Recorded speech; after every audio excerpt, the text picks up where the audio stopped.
All right, all right. Good morning, good morning, good morning, everybody. Check it out, check it out. Get up, everybody. This Saturday morning, get up, get up, get up. You know what time it is. Every Saturday morning at 7:30 a.m. It is the Fresh Start Show with Dr. Hope. With my co-host Tom Cortez is in the house, and we're looking forward to again coming to you again, talking about the real issues and the eyes and the system of the justice system. There's no secret that our justice system needs reform. There's no secret that when we talk about our justice system, we're talking about the whole spectrum. We're talking about the police on the front end, on how we arrest, how we patrol, how we do traffic stops, to prosecution, on how we indict, how we get grand juries involved, how we convict in the courts and sentencing. So we talk about it all here at the Fresh Start Show. So listen, we're excited again to be with you on this Saturday morning. We're looking for a good show on today. And we're here to talk about the real issues. We're here to talk about reform. We're here to talk about the struggles of people who have been incarcerated and those who have been in jail or been in state or federal penitentiary. We know the struggle certainly is real. And the last few weeks have been very concerning, very alarming, and traumatizing, to see that even today that many individuals, especially people of color, is losing their lives at the hands of law enforcement. And we are so saddened that Tyree Nichols have lost his life, unfortunately, to police brutality. And it's no secret that black and brown communities have shown to have a certain emotion and to have a certain feel when it comes to relationships with police and the community, especially communities of color. In our country, we incarcerate way more black and brown people in the history of all other countries in the world.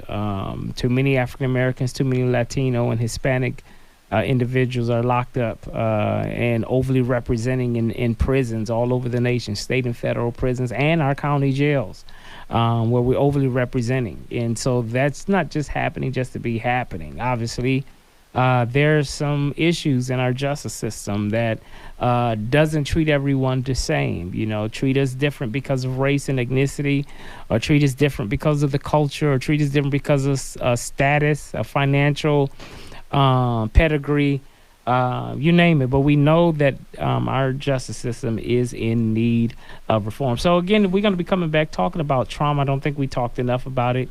And this time, ladies and gentlemen, I brought my book.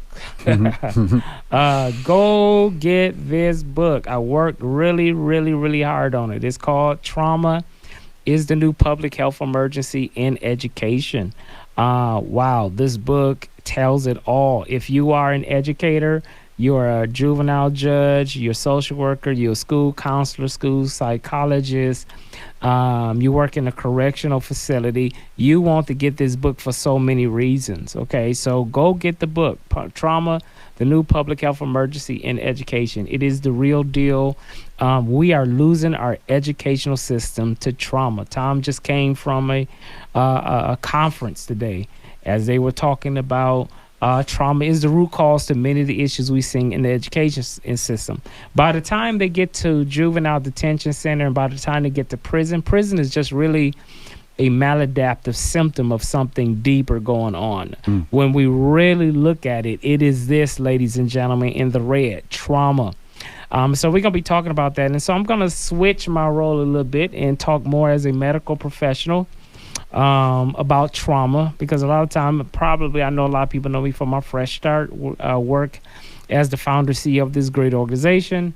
But I think many people don't know still professionally what I do. And so I'm a certified traumatologist and a board certified and licensed functional medicine practitioner. And so pretty much my specialty is dealing with trauma, dealing with the maladaptive ramifications that come from when people have been hurt and when they've been abused or when they have been neglected or they experienced this. And this is why I wrote this book. This is my second book. You can go to Amazon to my author page, look under Damon Holt, or look up under one of the book titles. So you can go to Amazon right now, look up Trauma is the New Public Health Emergency in Education. And you'll see my other book called Get Your Mind Right. You can't heal your life till you heal your brain. So that's there too. And you might have to get the first book, Get Your Mind Right, in order to appreciate this book. So, but yeah, go get this book. This book is now available on, you can get it through ebook or for Kindle, or you can get a hard copy as well on Amazon as we speak. $20, guys, $20. Get this book. Is going to be a blessing for you. If you are an educator in the school system, you want this book. If you are a master's degree working on your doctoral degree and you need a reference book, you need this book. If you are an educator trying to get a PhD or EDD in education, let me tell you, the struggle is real. And this book is a great resource for individuals who really want to understand what trauma is and what's going on. So this book talks about trauma impacting teachers. We lost 300,000 teachers in the last 2 years, according to the Department of Labor, because of vicarious and secondary trauma. Academics is imploding because of early childhood trauma among students. And we also seeing historical trauma and generational trauma in the family structure. So that's really the perfect storm of what trauma is doing to the education system. And I'm explaining in this book that if you do not treat trauma as a public health emergency, we're gonna lose our schools, and we are losing our educational system as we speak. So is there hope? Yes. Is there time? Is there enough time where we can, if we get a hold to it, take it serious and start making some systemic change? I think we can get somewhere good. And so my co-host is with me, Tom. You know, we were talking about trauma a few weeks ago, and I get it. I wasn't able to be at one of the shows because of work and things of that nature. But I want to come back, bring my book, talk about trauma. Trauma is real. And I always say when I'm doing my trainings that if, trauma may not be your fault, but it is your responsibility to heal from your trauma, because if you don't heal from your trauma, you will bleed on people that didn't cut you. So Tom, let's talk about that. So what do you think about that thought? It's not our fault, but we do need to heal from it, because if we really don't address and identify with our traumas, we will bleed on people that didn't cut us. Oftentimes we're told that, good morning, everybody. Welcome to Fresh Start, and today is a fresh start to the rest of our lives. So let's use it. Trauma is an issue for us to deal with alone until we're able to talk to people about that trauma. In exposing it, healing, doctor talks about healing from trauma. In forgive and forget, you don't forget. You don't ever forget. Nobody can teach you how to forget. They can say that they can hypnotize you. They could do all of those things. It's not going to go away, but you can make it your friend. And for me personally, because of compound and complex traumas throughout my life, there was the absolute necessity for me to make those traumas my friend, so that I would be able to use them in order to enrich other people's lives that were going through some of the same things that I had experienced previously. Yeah, it's real. So let's look at trauma. So the root word of trauma means wound. It means injury. And when you have experienced trauma, even physical trauma, if you're playing football, and you play really hard and you create brain injuries or get a concussion, that's physical trauma. If you get into a bad car accident and if you don't have your seatbelt on and you're thrown out through the windshield, your brain has received some type of blunt force trauma that creates brain swelling that comes from physical trauma. So when we look at trauma from a medical perspective, again, I'm a traumatologist. I'm a trauma crisis specialist. I'm a brain health specialist and a licensed and board certified functional medicine practitioner. And so I know what trauma looks like from research, from theory, and as a clinician and as a practitioner. And trauma is a wound. And when we talk about psychological trauma, it's still a wound. When bad things happens to you, far as, again, being abused, physical, verbal, sexual abuse. I think we don't talk enough about sex trafficking, on how intrusive that pain is, and how the brain is not only being impacted and injured, but rewired when we are going through these serious traumatic events. And it's even more dangerous when children and babies and toddlers are experiencing extreme traumas at key times of brain development. We know through the research. I know through the research. I know through looking at MRIs. I know by looking at brain scanning and brain imaging how traumas create smaller brains. It disrupts neural development. It impacts the PFC. It impacts, Tom, you're talking about having amnesia and forgetting. You don't forget those things. You know why? It's because your hippocampus time stamps those events in real time. And even though it has happened 20 years ago, your hippocampus still remembers those short and long-term episodic and emotional memories. And this is why sometimes we are still impacted and triggered by the things that has happened to us, because our hippocampus time stamps those events. And sometimes people don't really know how triggering and hypersensitive and hypervigilant they are, until we see it in their behaviors, where you go into this flight or freeze. And so talking about trauma in education, it's serious. We are losing our schools. Our children. Our teachers now. It's fair to say that teachers are walking away. They're changing their profession.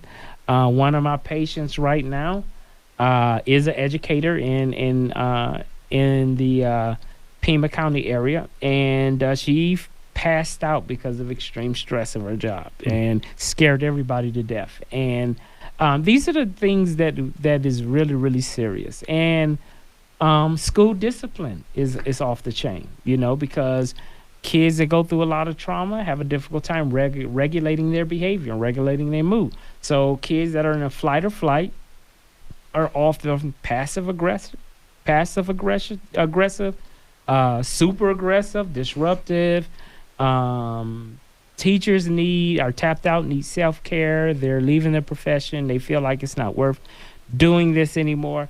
So we just recently had a young lady on all over the news that committed suicide because she was attacked in the hallways at school, and the bullying issue, the protection and the safety issue, sending our kids to school and they're scared to go. We listened to a couple different people today that they're now homeschooling their kids, which they can't afford to do. Yeah. But they're homeschooling their kids because they're scared to send them to school. And teachers are scared. So teachers are scared as well. And now we got hypervigilant educators who's afraid to go to the school, who are having anxiety, having panic attacks, totally imploding in front of kids. Even lashing out at kids where teachers have been have to be terminated because of the fact that they're not. So when we're talking about trauma, it is a public health emergency. And when we're talking about over 80% of Americans have at least had one traumatic experience, that is a very, very high number.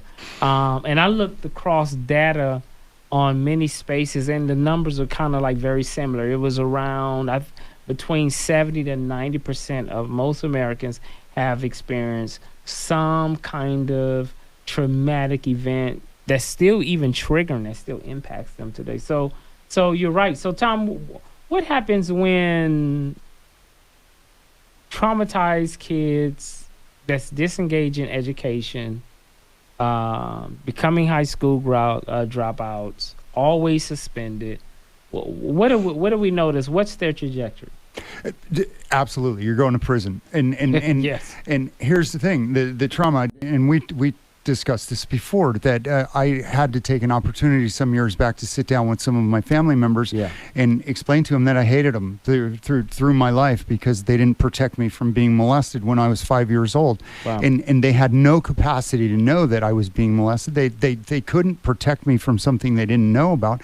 But in this little kid's head, he believed that he was abandoned and that these people who were appointed to protect him did not. And they continued to allow this to happen day after day, week after week, month after month. And they had no clue. But for that little kid, it was real in his head and his heart. And he went through life emotionally stunted.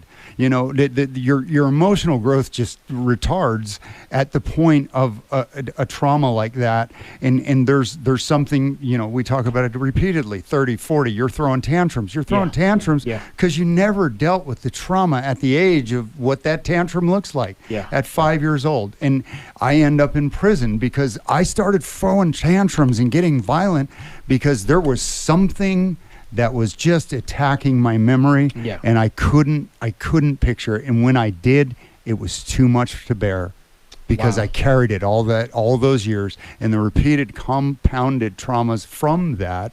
And that's the thing. I mean, you know this better than I do, but you receive a trauma of molestation, but the compounded trauma is that kid not loving his family and not believing that his family loved him for most of his life. Yeah, and that's real. And, you know, for some don't know, I'm also now a full-time author. So I'm writing full-time. So I have some more book projects coming out this year. One is called Black Trauma. That's going to be coming out in a few months. I'm writing that book with Dr. Dawson out of Phoenix, who's an expert educator / trauma expert. We're writing this book together. And she's bringing the educating piece to it. From her experience of what she saw, and I'm bringing my scientific expertise to the table of writing Black Trauma. And this trauma is going to be really deep because this trauma is going to be no nonsense, unapologetic, where we're going to talk about the reason why a lot of African Americans are in a flight or many communities of color. And this also include our brown communities and Native communities. And we're hyper vigilant is because of the fact that our pain goes deep. You know, our native brothers and sisters lost, was stripped of their land, and their culture, their language. Right now in the Native community, trauma is extremely high. Substance abuse is extremely high.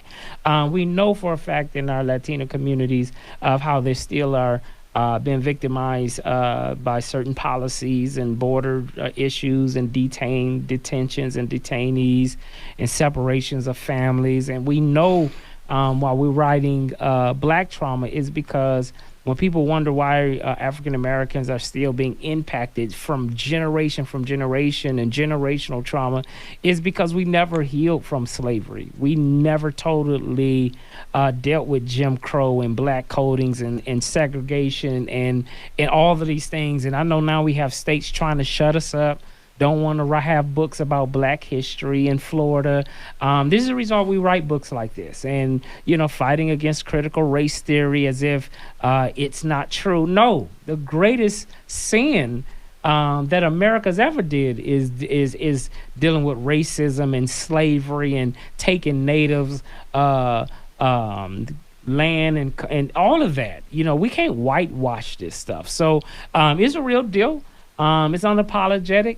But it's going to be a blessing because you can't conquer something that you don't identify and you don't confront. And Amen. So Black Trauma is coming out, and we're praying that this be another bestseller that's going to be great for many institutions, higher learning, especially historical black colleges, Harvard, Howard, library. Like, we want people to understand what Black trauma is, but we don't leave you there by just dealing with the problem. We also come in the book about solutions and healing and what our best practices to heal from our Black traumas. But certainly many African Americans are still struggling with the same traumas that their ancestors went through, and it's been passed down through generation. And I'm going to speak into Black trauma procreating into the next generation through our genes, and that's the science of epigenetics, how our DNA is impacted through gene expression. And so it gets really deep. We're looking for Black Trauma to come out, and then the next book that's going to be coming out later by the end of the year is Hurting People Hurt People,